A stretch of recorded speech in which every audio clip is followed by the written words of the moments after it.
Now we're talking about unionizing just private daycares. This doesn't apply to the daycare associations that are like a Children's World or a Horizon or whoever they are. It's just the private daycare, right? Just in-home licensed family child care providers, licensed family child care. So. And the unions came in and got you to sign these cards, and then Governor Dayton talked about unionizing them, and you guys went to the legislature this past year, and you actually had some hearings. What happened at the hearings?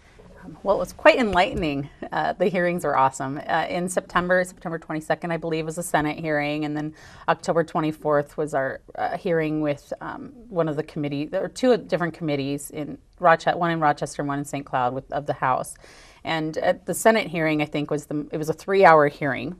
And first, the people in favor of unionization spoke. And one caveat is that those people are paid union employees. Almost all of them who testified were. And in these news articles people are reading, they don't present them as such. And it's really unfortunate because those of us who are against unionization, not one of us is paid by anyone. We are taking our own time, our own money to send letters and emails to providers, to legislators, to attend these hearings, to get the facts out. And these hearings showed that the unions can't answer the fundamental questions about unionization. How much is it going to cost me?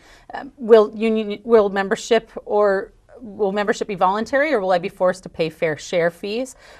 What does fair share mean? Minnesota is a fair share state. That means that if a union is formed, the collective bargaining unit, so in essence, if this vote was to happen, those providers who receive child care assistance payments would be unionized. They can choose to join the union and pay membership dues, or they might be forced to pay fair share fees. That has happened in all of those 15 states. They are paying fair share fees.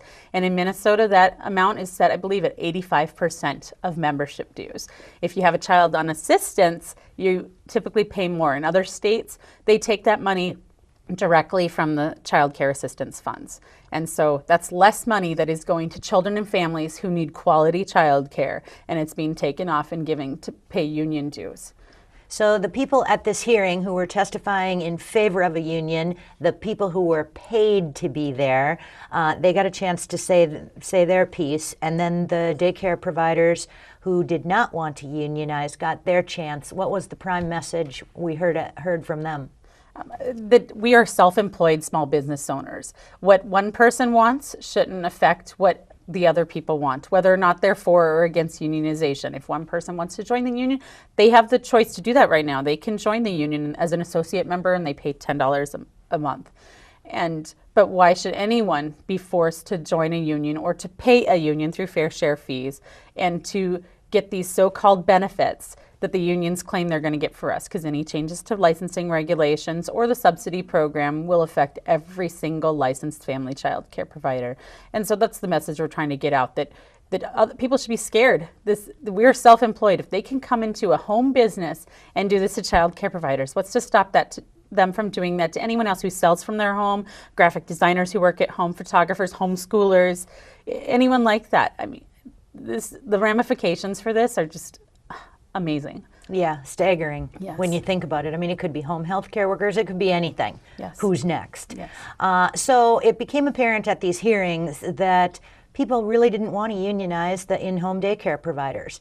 And Governor Dayton came out and said, too bad, mail the ballots. Yes.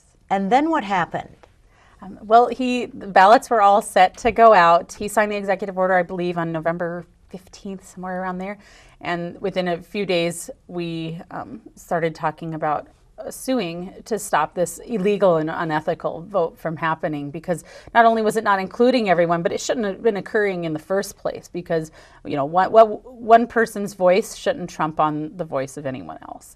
And that's, at heart here is that I just can't believe that we're in this situation fighting this. But so we announced the lawsuit. I think we filed on the 28th of November, and then we had a hearing on December 5th, I believe.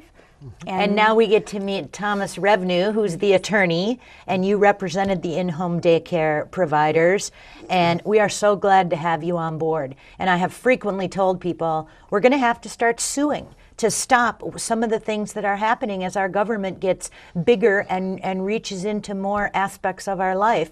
And we're really glad to have you. Well, thanks for having us. Okay, so the hearing, what happened at the hearing? Well, in essence, what our lawsuit is about is we're asking that the court declare the executive order null and void.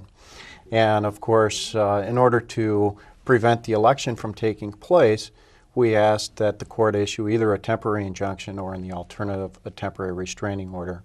And the court, in a nutshell, issued a temporary restraining order and has set the case for a temporary injunction on January 17th. So we'll be back in court in approximately a month, and I think we'll be arguing the same arguments.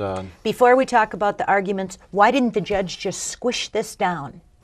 I can't speak for the judge. I mean, clearly Mark Dayton is in violation. He overextended his authority for what should be allowed to happen as far as unionizing the daycare workers. Well, and we obviously agree with that, Sue.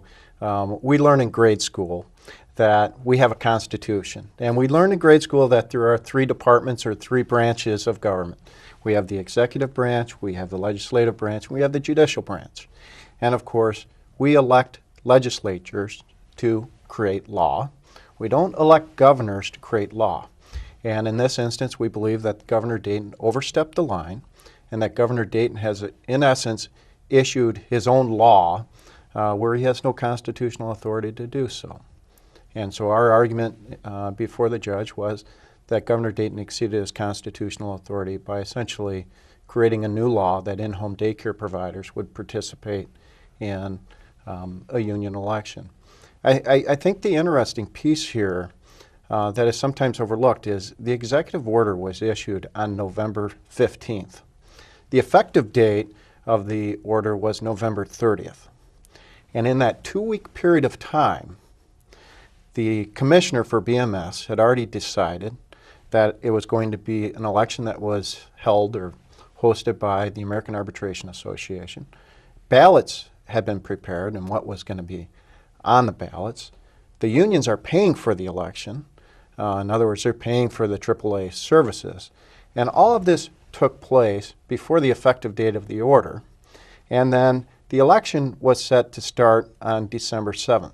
So in a 3-week period of time, Governor Dayton had said, we're going to have an election and it's going to take place in 3 weeks. And of course, in any Democrat society, if you have an election, it's not going to take place in a 3-week period of time. There's going to be a lengthy period of time for people to decide what they want to do. And in this instance, I believe that he was issuing a quickie election, trying to ram it through. Try to ram it through. Mm-hmm. So let me ask you something. Did he also say that the unions got to count the ballots? The ballots are counted by the American Arbitration Association, and the unions are paying for the American Arbitration Association services.